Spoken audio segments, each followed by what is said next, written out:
خطوة بخطوة عايزين نتكلم النهاردة في موضوع مهم جدا ويخص الناس كلها، وبيحصل مشاكل كبيرة جدا وناس بتقعد تكلم خدمة العملاء كتير. اكيد انتوا عرفتوا الموضوع ايه. الموضوع اللي هتكلم فيه باقة الانترنت كل يوم بتخلص مننا واحنا مش عارفين هي بتخلص مننا ليه، وبنروح للدعم الفني ونكلمهم نقول لهم يا جماعة دلوقتي الباقة بتخلص، شوفوا لي حل من الموضوع ده، وفي الاخر انت اللي بتخلصها وحضرتك ما تعرفش. دي نقطة. النقطة التانية المهمة جدا موضوع التليفون والبطارية بتاعت حضرتك بتخلص بسرعة وبتفضي شحن. طب ده سببه ايه؟ ده اللي هنتكلم فيه النهاردة، وهنتكلم خطوة بخطوة عملي لأول مرة. معاكم المهندس شاكر الجو. تعالوا معانا نشرح خطوة بخطوة علشان نعرف الباقة بتاعتنا ازاي بتخلص بسرعة جدا. هنتكلم النهاردة عملي خطوة خطوة.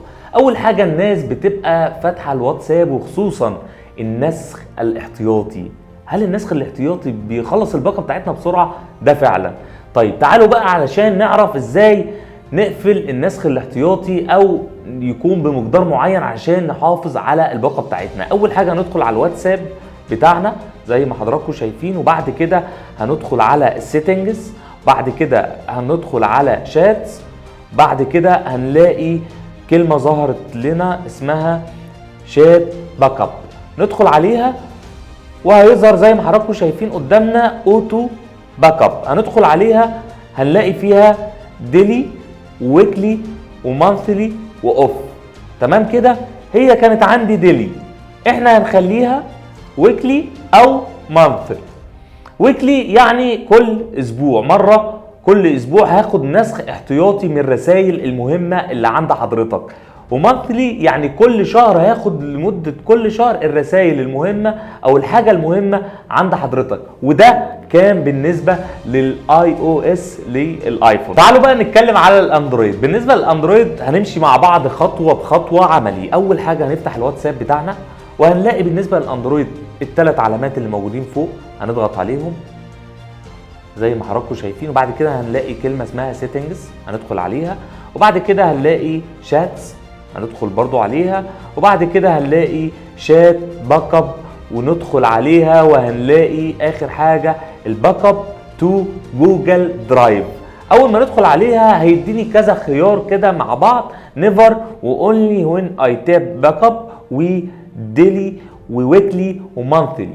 هنخليها يا اما ويكلي كل في الاسبوع مره واحده ناخد من الرسائل دي، يا اما نخليها مانثلي كل مره في الشهر. وده هنقدر ان احنا نحافظ على عمر الواي فاي بتاعنا لفتره طويله جدا، او نحافظ على الداتا بتاعتنا وما تخلصش بسرعه. ودي حاجه مهمه جدا فلازم ناخد بالنا منها جدا. وده كان بالنسبه للاندرويد. النقطه الثانيه معانا لازم ان احنا نتكلم مع بعض برضو ونكمل شغل عملي، ان احنا هنبدأ ان احنا اي تطبيق او اي ابس عندي على الموبايل لازم ان انا اطلع منه بالشكل اللي حضراتكم شايفينه ده، علشان خاطر ما يكونش لود على الموبايل بتاعي ويخلي الموبايل بتاعي البطارية بتاعته تفصل بسرعة او اللي هي تخلص معايا بسرعة. فلازم الاب ده كله اطلع منه. شايفين يا جماعة كل ده اب عندي، وطبعا انا مش عارف ان البطارية بتاعتي بتخلص بطريقة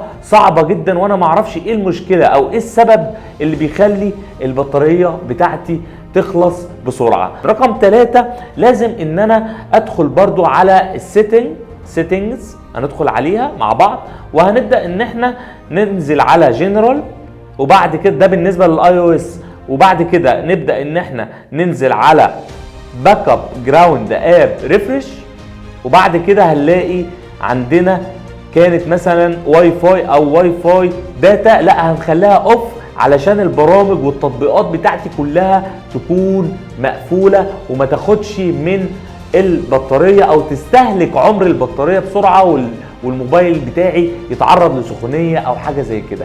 فلازم الحاجات دي مهمة جدا وناخد بالنا منها. شكرا ليك، مع السلامة.